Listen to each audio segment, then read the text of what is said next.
আসসালামু আলাইকুম, নাসিমাস কুকিং ওয়ার্ল্ডে আপনাদেরকে স্বাগত। আজকে আমি আপনাদেরকে তৈরি করে দেখাবো ডিম চিংড়ি পেঁয়াজ পাতা বা পেঁয়াজ কলি ভাজি রেসিপি। তো চলুন, এর জন্য আমাদের কি কি উপকরণ লাগছে দেখিনি।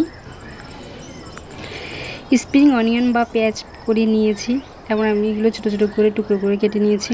আর নিয়েছি পেঁয়াজ কুচি, কাঁচামরিচ কুচি এবং ধনেপাতা কুচি। আর নিয়েছি একটি ডিম, চিংড়ি মাছ, হলুদ গুঁড়া, মশলা গুঁড়া।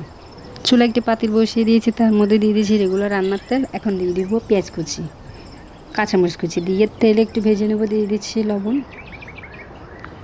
এবং দিয়ে দেবো 1 চামচ হলুদ গুঁড়া, 1 চামচ মশলা গুঁড়া দিয়ে ভালোভাবে তেলে কষিয়ে নেব। এখন দিয়ে দেবো পানি দিয়ে ভালোভাবে মশলাগুলো কষে নিব। মশলা কষা হয়ে গেছে, এখন দিয়ে দেবো চিংড়ি দিয়ে ভালোভাবে একটু নেড়ে দিব, কষিয়ে নেব।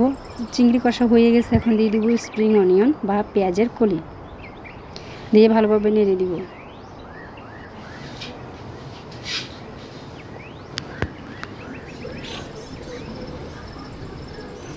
এখন ঢেকে রান্না করব কিছুক্ষণ।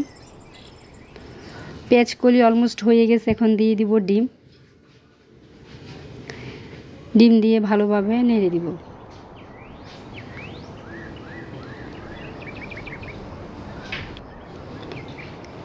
এখন দিয়ে দিব টমেটো